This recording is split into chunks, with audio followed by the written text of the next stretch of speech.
Bien-aimés, je vous salue au nom de Jésus-Christ. Comment allez-vous? Est-ce que vous allez bien? Êtes-vous heureux? Vous vous demandez peut-être pourquoi je mentionne un verset biblique chaque jour et que j'en parle. Dites-moi, à quoi servirait-il de transmettre mes propres idées? Seule la parole de Dieu peut nous apporter des bénédictions. La parole du Seigneur est écrite par l'Esprit de Dieu pour nous. C'est à travers sa parole que le Seigneur nous parle, nous fortifie, nous vivifie, nous guérit et nous délivre. C'est une grande bénédiction. Connaissez-vous une raison très importante de proclamer la parole de Dieu? Regardez le psaume 119, verset 1. « Heureux ceux qui sont intègres dans leur voie, qui marchent selon la loi de l'Éternel. » Heureux signifie ceux qui sont bénis par Dieu. Si vous voulez que votre vie soit bénie, vous devez marcher d'une manière intègre. C'est-à-dire, vous devez mener une vie irréprochable. Quel genre de vie est-ce? C'est marcher selon la loi du Seigneur. C'est vivre selon la parole de Dieu. C'est pourquoi le Seigneur vous parle à travers sa parole. La raison pour laquelle des changements comme la sainteté se produisent dans ma vie, c'est la parole de Dieu. Certains pensent que lire la Bible et prier le matin leur apportera des bénédictions. Puisque nous avons été instruits ainsi depuis notre enfance, nous pensons que nous devons lire la Bible dès notre réveil le matin. Que nous en comprenions le sens ou non, nous nous contentons de lire un chapitre par jour. Ce n'est pas cela. Le Seigneur veut que nous marchions selon la parole. C'est pour cela que le Seigneur nous demande de la lire. Alors, que devons-nous faire? Nous devons lire la parole avec prière, en comprendre le sens et nous y soumettre. Nous devons nous engager à vivre selon la parole. Le Seigneur n'a pas écrit la parole pour que nous la lisions simplement. Au contraire, le Seigneur nous a donné la parole pour que nous marchions selon elle. C'est pourquoi il est dit « Heureux ceux qui sont intègres dans leur voie, qui marchent selon la loi du Seigneur. » Ce sont eux les bienheureux. Nous ne devons pas seulement être des auditeurs de la parole, mais aussi des praticiens, a dit le Seigneur. Alors, as-tu ta Bible, les Écritures? Sinon, achète-en une. Lis un chapitre chaque jour. Cherche ce qui y est dit et ce que le Seigneur veut dire. Ensuite, engage-toi à vivre selon cela. Tu verras que tout deviendra une bénédiction dans ta vie.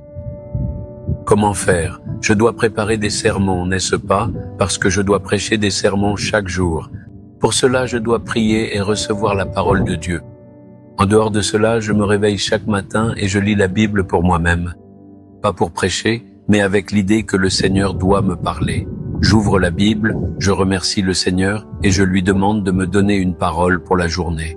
En disant « Seigneur, j'obéirai à tout ce que tu diras. Je m'engage à le faire. Je vais lire la parole. » Quel que soit le verset par lequel le Seigneur veut me parler, le Saint-Esprit mettra cette parole dans mon cœur et dira « Arrête-toi ».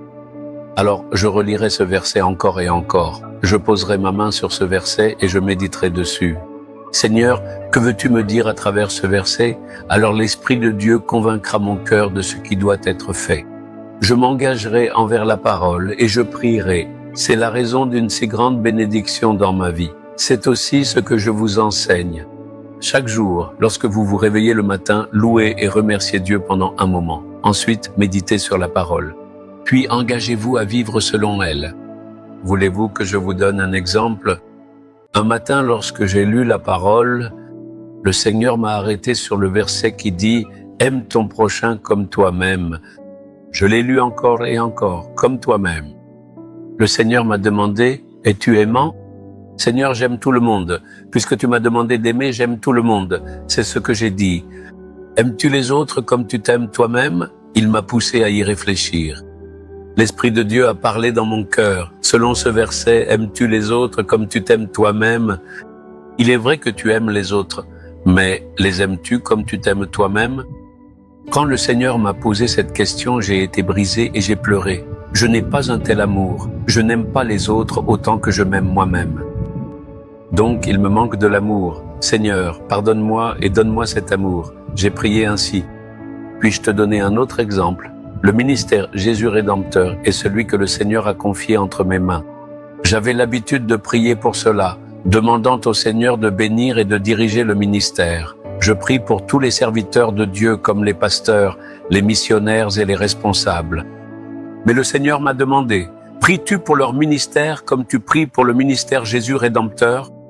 C'est là que j'ai failli. Comprends-tu la différence? Le Seigneur m'en a convaincu. Tu aimes ta fille, tu aimes même ta belle-fille. Mais aimes-tu ta belle-fille autant que tu aimes ta fille? C'est le sens des paroles de Jésus.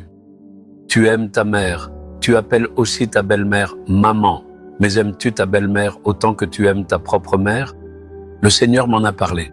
Que signifie aimer ton prochain comme toi-même? Le Seigneur m'a fait comprendre cela. Lorsque j'ai médité sur la parole, le Seigneur m'a parlé pendant quelques minutes. Je n'ai pas pu aller plus loin. J'ai pleuré au point que mes larmes sont tombées sur ma Bible et j'ai demandé, « Seigneur, j'ai besoin de cet amour, donne-moi cet amour. » Je me suis abandonné et j'ai prié. Alors une grande joie m'a envahi. C'est ainsi qu'il faut méditer la parole. C'est pourquoi nous devons nous engager à marcher selon la loi du Seigneur. Maintenant, quand je prie pour quelqu'un, je ne dis pas simplement « Seigneur, bénis-les ». Au lieu de cela, je prie avec un véritable amour et un fardeau pour que le ministre et son ministère soient bénis. Je prie avec autant d'affection que lorsque je prie pour mon propre ministère. C'est ce que Jésus attend. Voilà le sens de ce verset. Si vous méditez la parole de cette manière et priez, votre vie changera. Elle deviendra féconde. Le Seigneur se réjouira en vous regardant. Il vous bénira et vous élèvera. Le direz-vous aujourd'hui? Seigneur, je m'abandonne pour marcher selon ta parole. Je ne dois pas simplement lire et passer à autre chose. Je veux méditer la parole et marcher selon elle. Accorde-moi la grâce de vivre selon elle. Je prie au nom de Jésus-Christ. Amen, amen.